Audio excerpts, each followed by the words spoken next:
tonight on Fox 8 News at 9. I water every day, but I don't empty the drip pans underneath. Find out which parts of your property are prime breeding grounds for mosquitoes that could be carrying a deadly virus. Jazz Fest is bigger than ever. Find out how organizers are planning to keep fans safe so they can focus on the music. Looking forward to buying a new wardrobe. I can only take up my pants so much before the pockets start beating. Just days after serious surgery to lose weight, Sheriff Harry Lee says he's ready to start his new life. Now we can move forward. Now justice can be done. The family of Lacey Peterson talks about the emotional events of the past few days. Fox 8 News at 9 starts right now. WVUE TV, New Orleans. This is Fox 8 News at 9. So we should be ready for another year that may be as bad as last year, or maybe worse. State health officials say more needs to be done to keep people safe from West Nile virus. We have Fox 8 team coverage as the state tracks the deadly disease. Good evening, I'm Nancy Parker. John Snell's off tonight. With summer right around the corner, it's time to start thinking about the West Nile virus again. Already, 21 dead birds have been found in parishes all over Louisiana, and health officials say it's just a matter of time before the first human case shows up.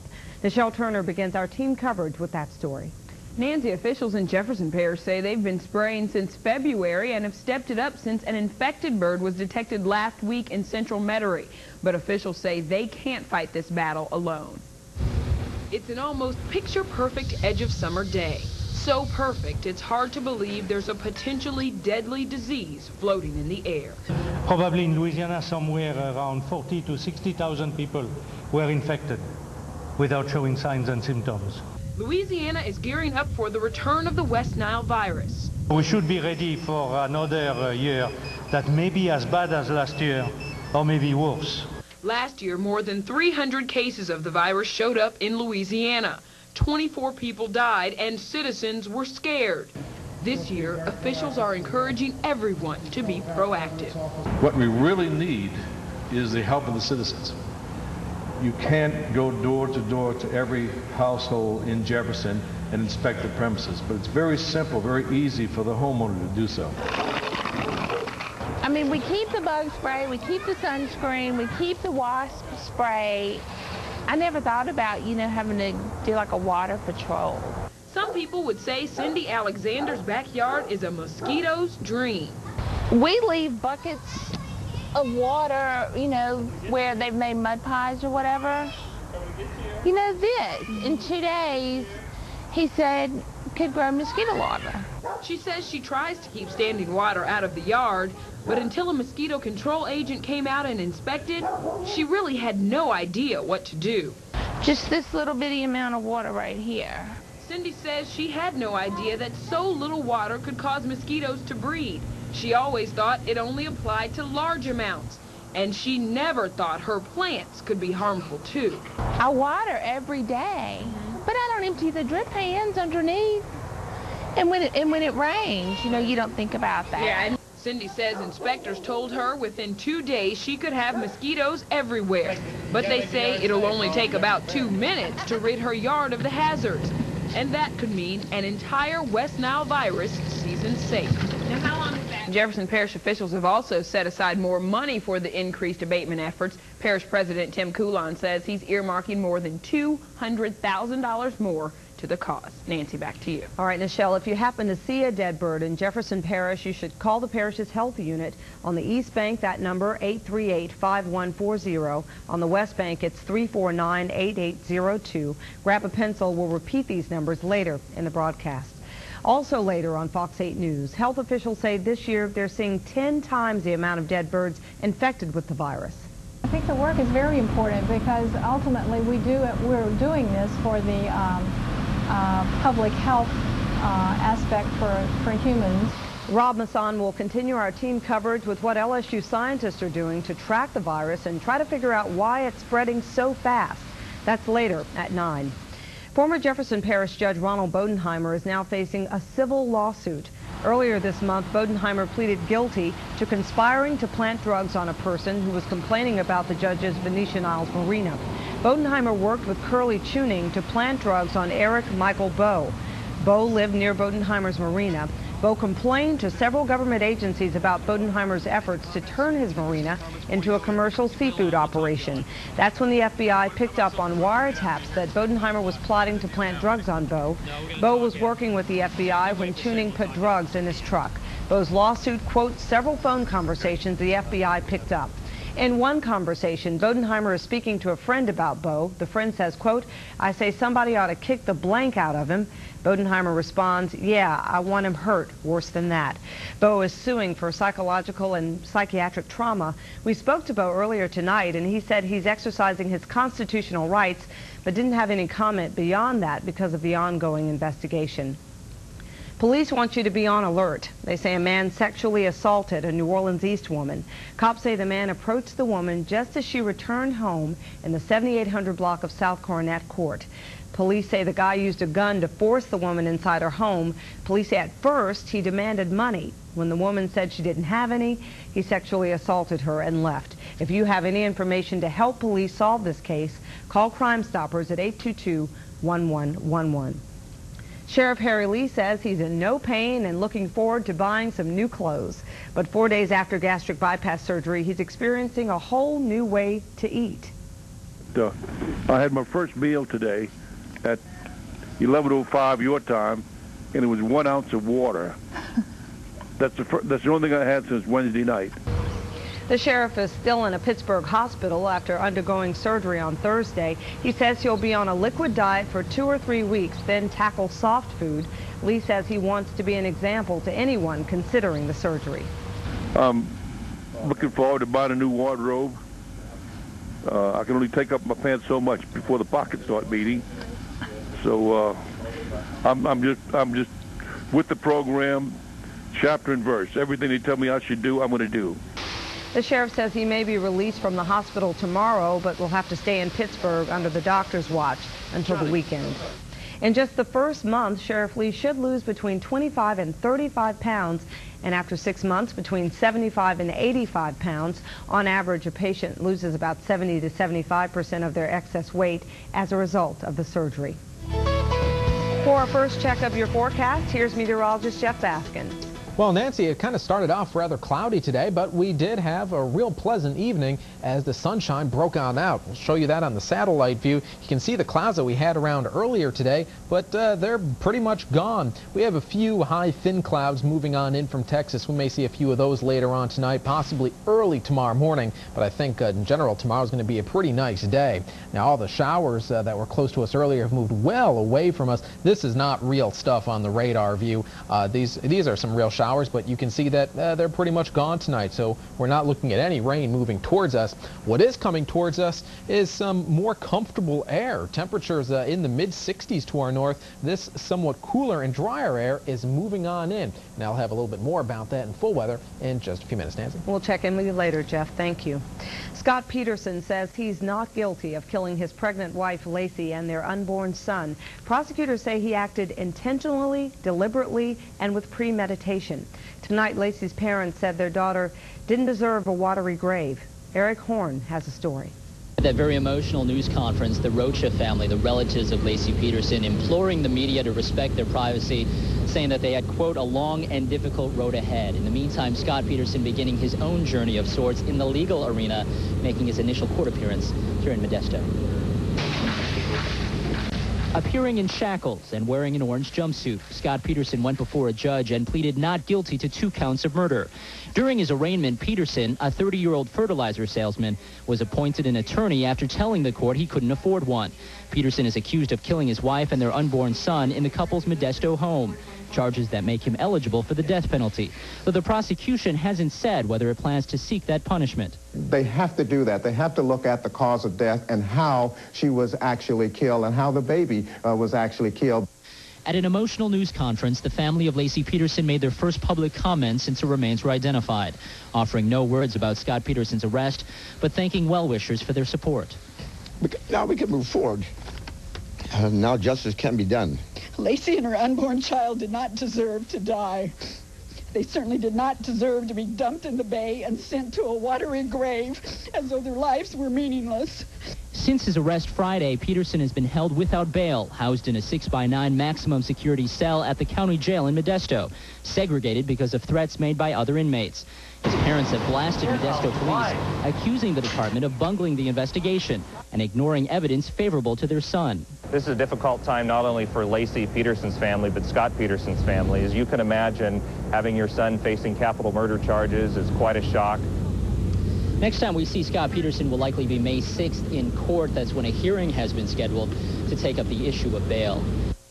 That was Eric Hong reporting. The 2-count murder charge against Scott Peterson is fueling the abortion debate. Either a human being who lives in the womb is a person, or he is not a person. And that is the question that must be answered consistently by the court system in this country. In California, police can charge someone with murder if a fetus is more than 8 weeks old. Peterson was 8 months pregnant when she disappeared. Pro-choice groups worry fetal homicide laws might give pro-life activists more clout. In Scott Peterson's case, the second murder conviction makes him eligible for the death penalty. One murder count could have meant life in prison. Lawyers for a man convicted of the murder of a Bridge City grocer say he's innocent and they have the DNA to prove it. Ryan Matthews has been in jail since he was 17 years old. He was convicted of killing the owner of Como's in 1997, but Matthews' mother and death penalty opponents want the Supreme Court to throw out the conviction. They say DNA from a ski mask proves Matthews was not the gunman. He's always said he's innocent and he's going to be free. And I'm glad this day has come that the world will know that he is not guilty. Well, we have to follow the evidence, you know, in any case, you know, but certainly when something is raised of this magnitude and importance, we take it very seriously. I mean, the ultimate goal here is justice. D.A. Connick is reviewing the DNA information and will interview several inmates the defense claims the real killer confessed to. Police are looking for a man suspected of a carjacking last month in Mid-City. Police are looking for 18-year-old Anthony King. The crime happened on the night of March 28th in the 1300 block of South Jeff Davis Parkway. Police say the victim was driving away from a gas station when the suspect opened the car door, pulled out a gun, and ordered the victim out of the car. The suspect got in and drove off.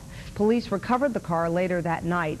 If you have any information on the crime, call Crime Stoppers at 822-1111 or 1-877-903-STOP. Marines may not be in Baghdad anymore, but that doesn't help one Marine mom in Thibodeau. I'm Andrew Lucas. Will explain coming up.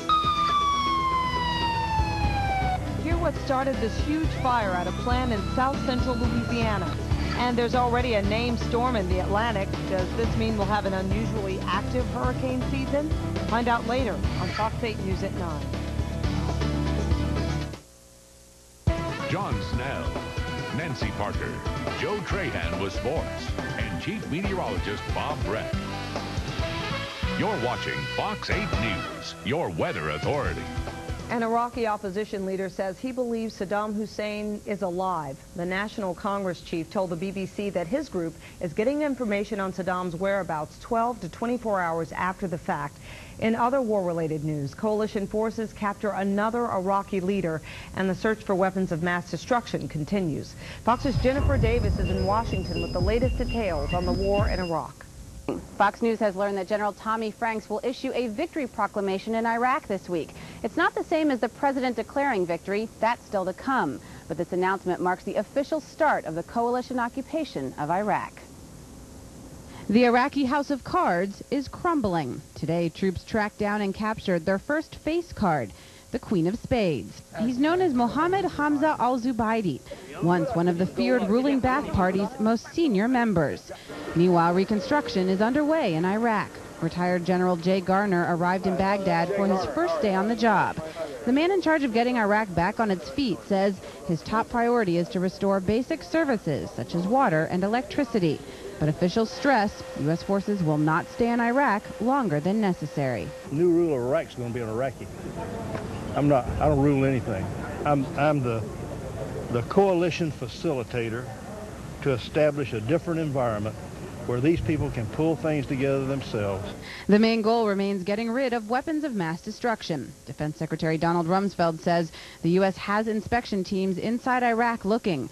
but he would not confirm a report that an Iraqi scientist claims his country destroyed and buried chemical weapons just days before the war began. The kind of moral of what the scientist had to say, if in fact he turns out to be correct, is that international inspectors could have searched from now till doomsday and probably not have found this, quote, smoking gun that we've all been looking for. President George Bush is back in Washington tonight after spending the Easter holiday in Texas. This week, he will begin to have more of a domestic focus. He is scheduled to travel out of Washington later in the week to talk about progress in the war and to push his $726 billion tax cut plan. Top UN weapons inspector Hans Blick is scheduled to address the Security Council tomorrow for the first time since this war began. It's expected then that council members will debate what role the UN should play in a post-war Iraq. In Washington, I'm Jennifer Davis, Fox News. Louisiana Senator John Breaux says Americans should be proud of the way U.S. troops successfully crushed Saddam's regime. But real success will only come when the people of Iraq are in control of their own country. I think everyone wants our troops to get out as soon as they possibly can, to turn it back over to democratically minded Iraqi citizens to help institute a country with no weapons of mass destruction. Breaux says he's amazed at the progress made by American forces in a month's time. The Marines pulled out of Baghdad this weekend, replaced by Army soldiers. And while it's a good sign for people with loved ones in the war, it's too early to celebrate. Andrew Lucas spoke with a local mom on the home front whose son was fighting in the war in Iraq. We followed Judy Chasson's story since her son left for Kuwait in February. Judy is just as worried now as the day that her son left. Judy Chasson's yard is full of patriotism, a collection that comes from all over. Here and there and everywhere. Basically, Walmart. This is Judy's second flag. She needs a third, even a hand-painted sign. Through all the red, white, and blue, there is one thing you won't find around Judy's house. And I know they're anxious to come back home. I know they're tired of eating sand, because I know Craig is tired of eating sand. Her son Craig is a Marine stationed in Kuwait. While the Marines pulled out of Baghdad over the weekend, Judy worries her son is heading the other direction. I think he's moving from Kuwait into Iraq. Craig works in air delivery. He did an email this week, and an expected phone call didn't come on Saturday. Judy thinks the lack of communication means Craig is on the move. It's hard because you figure no news is good news, but it's still hard. I want to hear it from him that we're okay. The worst fighting is over in Iraq, but Judy knows things are still dangerous. Craig is never far from her mind. No. That's hard to put in words because it's a very hard thing. You go from day to day wondering. This is chocolate cake in a jar. It's cake in a jar. I got that recipe from a Marine mom. Judy will keep doing what she can. This care package goes out tomorrow. All Judy can do is be optimistic. It's never too early to plan Craig's return. Everybody says we're going to have a big party. That's what everybody says. Craig was calling back to the States every Saturday. He'd worked it out so he could call his grandmother in West Wego. This week, that call didn't come through. Nancy? Well, the major combat may be over in Iraq, but U.S. troops are still being sent overseas. Nearly 200 Army soldiers said goodbye this morning from Fort Eustis, Virginia. A crowd of 300 family members and friends showed up to see them off. The soldiers of the 155th Transportation Company are headed to Kuwait. There's a named storm churning out in the Atlantic right now. It's Subtropical Storm Anna, and meteorologist Jeff Baskin is here to explain just what that means. Jeff? Well, Nancy, a subtropical storm is very much like a tropical storm, except it's not a fully developed tropical system. That is, it's somewhat tropical and somewhat non-tropical, but either way, it's a system that brings rain and wind. Let's take a look at the satellite view, and we'll show you where this storm is. It's way out in the Atlantic, and it's a very, very tiny storm. It's a tropical system or subtropical system that developed from an upper low, which sometimes happens, but usually that happens late in the year, not very early in the season. Now, this subtropical storm is quickly moving off towards the east and moving away from land. It will not be a problem. Now, just because this developed so early in the season, it's not a sign of the coming season. This is the first time that this has happened since that we've had a subtropical storm in April since 1992, and only the second time that it's ever happened. Now, in 92, we had a below average hurricane season, so it did not mean a more than average season, but that was the year of Hurricane Andrew. So just because you have a below average season doesn't mean you're going to have a good hurricane season. Of course, we have plenty of time to watch these systems as hurricane season approaches. We'll have a full forecast in just a couple minutes. Nancy? All right, Jeff, thank you. In southeast Louisiana, you know the weather can change in an instant, and Bob Breck will show you how to stay safe when things get ugly.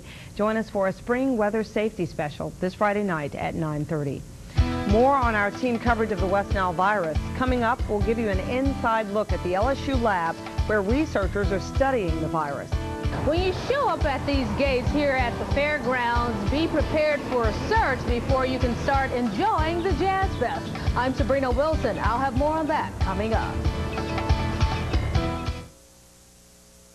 Wireless communications for Fox 8 News, provided by Sprint. Extra security is becoming a staple at events that draw large crowds, and this year's Jazz Fest will be no different. Even though the nation's terror alert has fallen a notch, festival organizers are taking the same precautions they did after 9/11. Sabrina Wilson has a story. And Nancy, Fest producer Quint Davis says the tighter security ran smoothly last year, and he expects the same this year. He says people have adjusted to the new way of life. Right. We have a new day and it's coming real fast. The fairgrounds has taken shape faster than ever. I think it's like a duck in the rapids. We're real calm up above, but we're paddling like hell underneath. That's because this week the annual Jazz and Heritage Festival starts a day early. This is the first year for a Thursday opening during the initial week of the fest. But just like building a house, the finishing work at the end, there's a million details. Signs, you know, this festival is a very complex animal. We found out that when we're running at 100,000 people, we're the fourth largest city in Louisiana. Keeping that many people safe each day of the festival is a real challenge. But since 9/11, security has been as much a part of Jazz Festival flavor as the food. You know, we're not going to let our guard down. We work with the FBI, we work with the fire department, the hazardous materials team. Festival organizer Quint Davis says they're sticking with the security plan put in place after the September 2001 terrorist attack. That means plainclothes cops will be mingling with the crowd. And that's not all. We have these specially trained dogs that go around the cars, and we randomly stop vehicles as they come in. If you're coming to the Jazz Fest, you don't want to have a purse or bag bigger than the one I'm holding. If you do, you may be asked to bring it back to your vehicle. They look in your bag and move on in. It really didn't cause us a problem last year. If you want as little inconvenience as possible, Quint Davis suggests you leave some things at home and bring along some others. Bad attitude. And an empty stomach. Yeah, exactly. I was trying to think of a way to say that. You ought to come out here with not on a diet and ready to eat and ready to party and have a good time. After all, that's what the Jazz Fest is all about.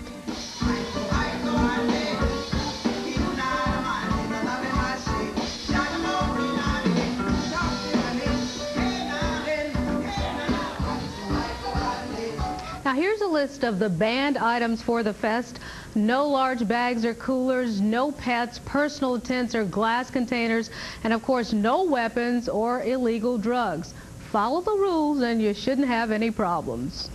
Sabrina, thanks. Well, there's more news to come on Fox 8. Find out what set this huge plant in south central Louisiana on fire.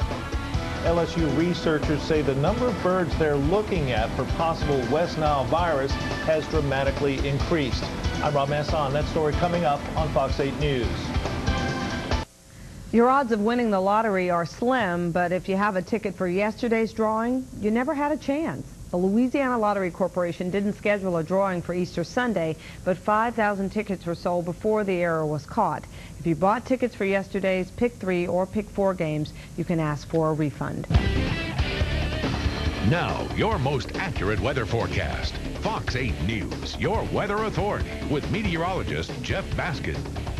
Well, today really wasn't too bad, especially once we got into the afternoon, and tomorrow looks pretty good as well. Sunny and less humid for tomorrow.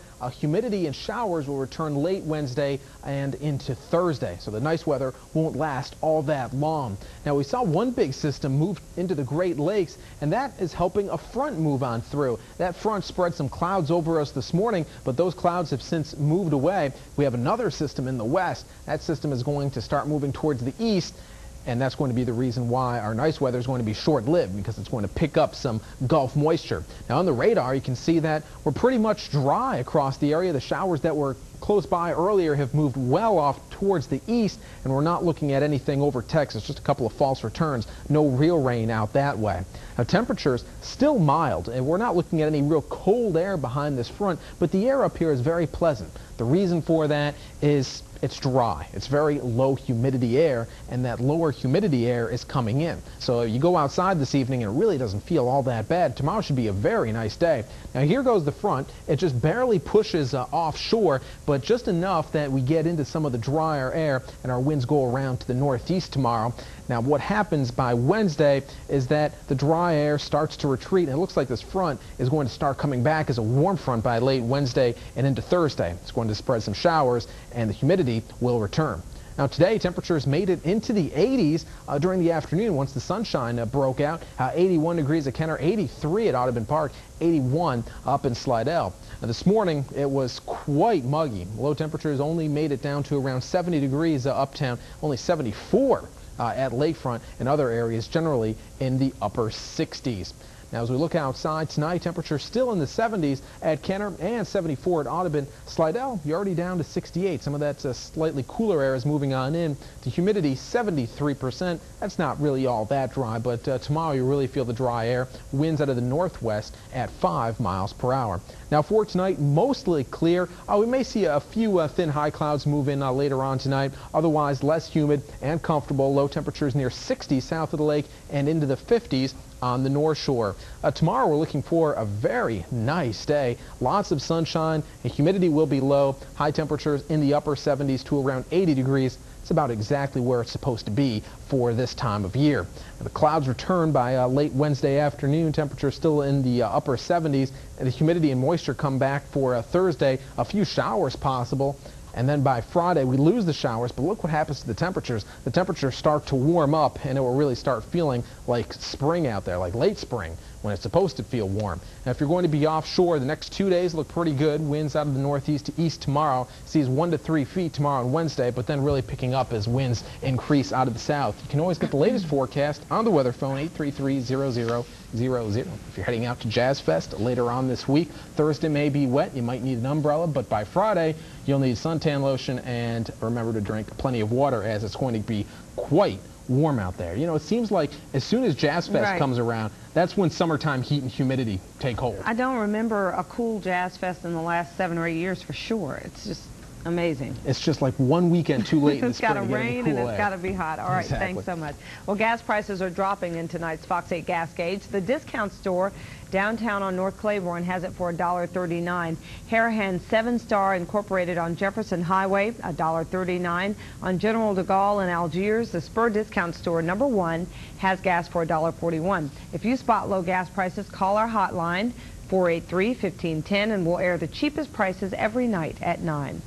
Some New Orleans ministers are declaring war on violence. And perhaps now is a great time as any for us to really step forward and mean what we say and stop just the talking that's going on. Coming up, hear why ministers say it's time for church leaders to take a more active role in curtailing violence. But first, the West Nile virus could hit us even harder this year.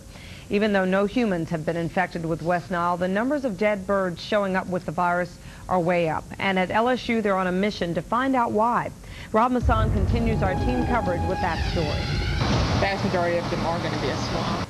LSU researchers are on a mission to find the clues behind West Nile. It's nasty. And once again this year, business is good. We've been getting in, a lot of birds. This cardinal's beauty flies in the face of the mystery behind why it died. I think the work is very important because ultimately we're doing this for the public health aspect for humans. These birds are part of a group of 100 sent to the LSU Veterinary School just this past week. It's an amount equal to the number of birds received at the peak of the West Nile outbreak last summer. We have come up with positive mosquitoes in April. Last year, our first indication of positive mosquitoes for West Nile virus was in June. Researchers swab the mouth of each bird for a sample that is then placed into a test tube. We'll use this reagent test strip. Detector strips will help these medical investigators determine whether the birds died from West Nile or other diseases. If this were a real sample in here, this would be red. LSU researchers say an important part of their research will be to determine what the effect is of the virus actually overwintering across the state. Cold weather reduced the spread of West Nile last winter, but warmer spring weather has unleashed a new crop of mosquitoes and the virus. Obviously, this West Nile virus is all over the state because we're getting birds up in the northern parishes at this time. The fear is that we could have another record year, but here at LSU, the hope is to target problem areas and treat them with pesticides before West Nile starts spreading again. Those in control of and prevention of the mosquito-borne diseases are aware of where the virus is and can then apply their control and prevention methods. Rob Masson, Fox 8 News. Officials at the State Office of Public Health say there's tremendous cause for concern. So far this year, 21 birds have tested positive for West Nile. That compares with just 2 birds this time last year. Back in 2001, there were no birds testing positive for West Nile until July. Here are some other tips to keep you safe from mosquitoes potentially carrying the West Nile virus. According to the CDC, try to stay indoors when mosquitoes are most active, like at dusk and dawn. Don't open your windows unless you have screens, and if you do have screens, inspect them closely and repair even the smallest tear. You should also replace outdoor lights with yellow bug lights. A huge 5-alarm fire destroyed a bag manufacturing plant west of Lafayette last night. It happened in Crowley in Acadia Parish. The fire started last night and wasn't contained until this morning. Fearing it might spread to a nearby chemical plant, officials evacuated homes and businesses within a mile radius. Company officials suspected the fire started when lightning struck a stack of burlap. The plant makes sandbags and bags for the rice industry. The first federal lawsuit from the Rhode Island nightclub fire was expected to be filed today. An attorney was filing the lawsuit on behalf of 2 people injured in the February fire at the Station nightclub and the wife of a man killed in that fire. 99 people died and nearly 200 were injured in the blaze. Some of the defendants named in the federal suit are the owners of the club, members of the band Great White, and Anheuser-Busch. Federal Reserve Chairman Alan Greenspan will undergo surgery tomorrow for an enlarged prostate, but tests show that there is no cancer. The 77-year-old has been the Fed chairman since 1987. He underwent similar surgery in 1994. Officials at the Fed say he's expected to be back at work later this week. It's been a week since a shooting at John McDonough High robbed students of the belief that school is a safe haven. Coming up, hear what a group of ministers says needs to be done to stop the city's violence, and see how you can prevent the common cold by drinking a cup of tea. Wireless communications for Fox 8 News, provided by Sprint. A group of New Orleans ministers today declared war on violence and once again vowed to stop the killings in the city. The ministers met with Police Chief Eddie Compass this afternoon. Kim Holden explains. Nancy, the ministers compare this to an infectious disease that needs a cure. And yes, they have rallied before, but they say this time their plan to stop the violence will be different. With more than 1,100 churches in the city of New Orleans, many are considered the backbone of the community. And we thank you for all our good ministers here. But it is the same small group of ministers who steal the spotlight in just about every time of crisis, leading the call again to stop the violence. This problem did not start overnight, and I'm sure it will not be solved overnight. We've got to step up to the plate as people of God, whether you're behind the pulpit, in the school room, or wherever, and do the hard work of bringing this task to the head of conscious level. A week ago, gunmen opened fire at John McDonough High, killing a student. Today, the ministers declared war on the killing before meeting with Police Chief Eddie Campos. These young men and women that we see coming up that seem to have no regard for life, it's against human nature to desire to die. That's not normal. The ministers called today's meeting a brainstorming session with talk of church hotlines, parental training, future meetings with teachers, principals, parents, and students. All ideas to curtail the violence. NOPD says it can only welcome church involvement. Having the ministers to attend the monthly meetings, the non-PAC, the neighborhood town meetings, to make them more aware of what's going on in their respective community. Having the churches buy into adopting a school within their congregation to put forth all of the resources that they may have into that school. Perhaps now is a great time as any for us to really step forward and mean what we say and stop just the talking that's going on. It is talk we have heard before from the same group. And when asked about the other 1,000 or more ministers in the city who weren't at today's meeting, the response was this. May I respectfully decline to speak to that.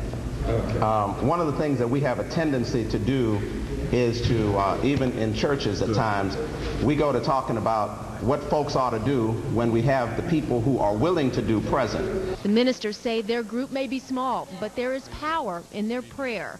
Power they hope will put an end to the violence in the city.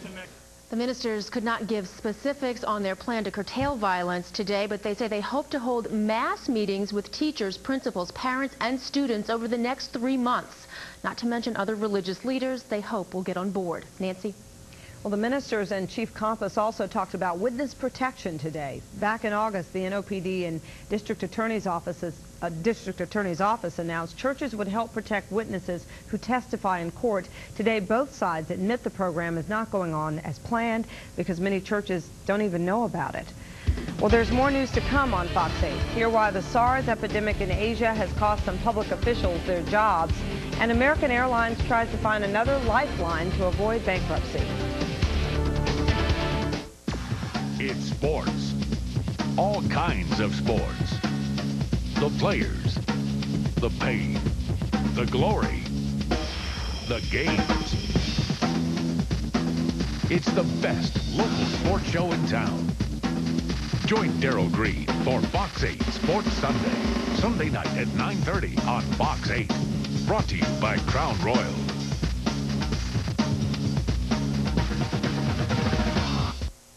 At GMC, we challenged our engineers to build a line of trucks and SUVs with more standard V8. See the whole picture at your Chrysler dealer today. The mayor of Beijing and China's health minister have been fired after it was discovered they failed to disclose the correct number of people affected by SARS. That's tonight's Health Beat. Health officials in Beijing say the number of suspected cases of severe acute respiratory syndrome jumped from 37 to more than 300. From now on, the Chinese government will do daily updates on the latest SARS statistics.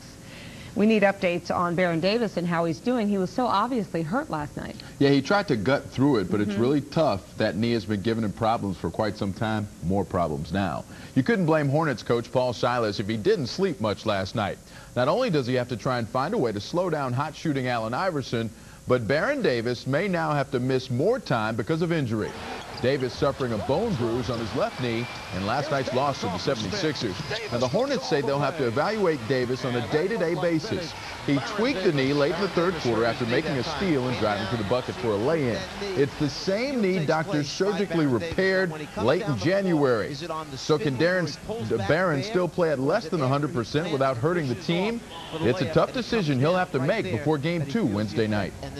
Baron was not himself. I think he's feeling a little problem with that knee, and David was just out of sync, you know, and that's all you can say about him tonight. But we have to get better play from those guys if we intend to win. If he's hurting too bad, then, you know, we got to keep on progressing, keep on going, and he's a big part of this puzzle, but, you know, we can't worry about injuries. Now, the number most will remember from last night's game is 55, Allen Iverson's amazing point total. But of even more concern for Paul Silas is the number 21. That's how many times his team turned the ball over, and that's simply not going to get it done in the postseason. We killed ourselves. You know, they played extremely well. They played extremely well on the defensive end. and on the offensive end, and we didn't. You know, basically, that's the bottom line. We didn't play well on the offensive end. You know, we didn't play well enough to win the basketball game. Talk some baseball now. The Zephyrs are just about done with one of the longest road trips of the season. Game 11 of the 12-gamer tonight against Iowa. And so far, so good. The Z's with a commanding 6-2 lead over the Cubs as they play on in the 9th inning. The Z's return home Thursday when they will face Oklahoma. Meanwhile, in the major leagues, the Yankees had their way with the Twins today. Top of the third, that's Nick Johnson. He gets all of that one out of the yard. It's a 2-run shot. The Yanks up early. They would get more, much more, thanks to Alfonso Soriano. With the bags juiced, the bases loaded in the 4th. Wow, no doubt about that one.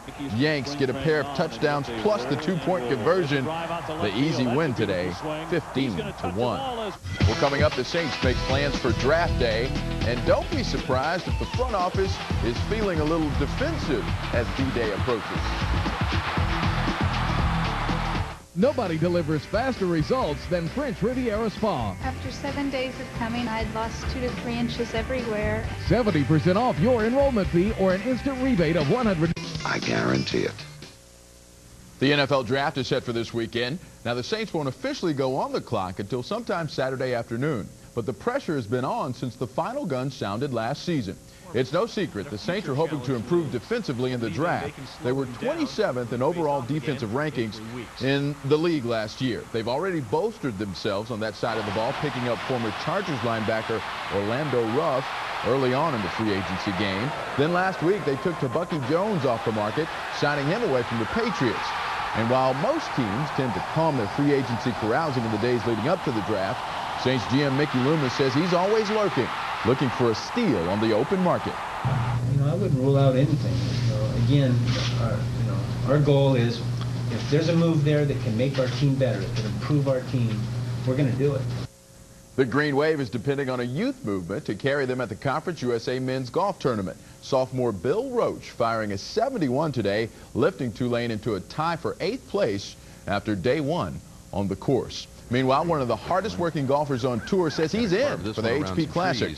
Vijay Singh, the 6th-ranked player in the world, will tour the links at English Turn. He has 12 tour titles on his resume.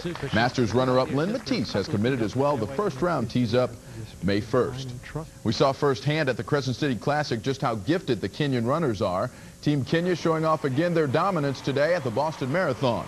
Robert Chariot logged a winning time of 2 hours, 10 minutes, and 11 seconds today. It's the 12th time in the last 13 years a Kenyan has worn the winner's wreath. Russian Svetlana Zurarova finished first in the women's division, and American Marla Runyon was 5th. Finally, looking for something to do with that old trailer park in the backyard? Try this. It's Britain's 3rd annual Caravan Grand Prix. Racers take old camping trailers, strip them of all their glass and unnecessary weights, then pull them around a track. You gotta be kidding me, right? Just think of it as a trailer home demolition derby.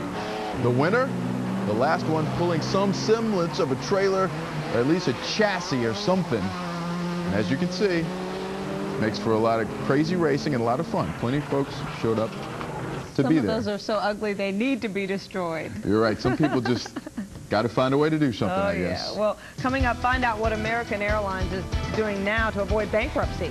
And could a cup of tea help you avoid getting sick? We'll let you know up next.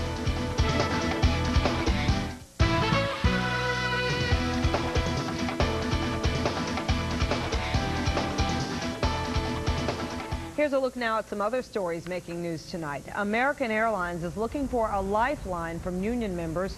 2 of 3 major unions are planning to let workers re-vote on a pay cut package designed to keep the airline from bankruptcy. Some workers were angry about upper management's hefty bonus deals that have since been dumped. Jazz and blues legend Nina Simone has died. Her powerful voice served as a backdrop for the civil rights movement. Writing songs about the death of Martin Luther King and the Birmingham church bombing, Simone died of natural causes. She was 70. Tea boosts the body's defenses against infection. A new study by the National Academy of Sciences found tea contains a substance that primes the immune system to attack invading bacteria and viruses. No wiggers, no Jews, and no dogs. And more than 1,000 top artists and business people packed the Hilton Riverside Ballroom for the 16th annual Big Easy Awards tonight. Among the honors, Art Neville will receive Lifetime Achievement Award and Patricia Clarkson, the Entertainer of the Year. Just ahead, Jeff's got a final check of your morning drive weather.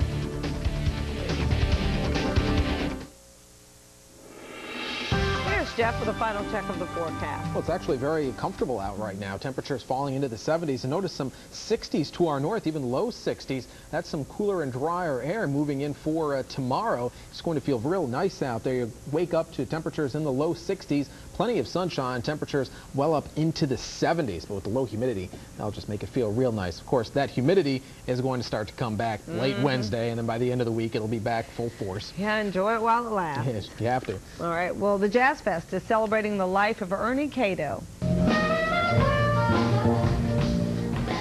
Every year, the U.S. Post Office and Jazz Fest organizers kick off the event with a souvenir envelope.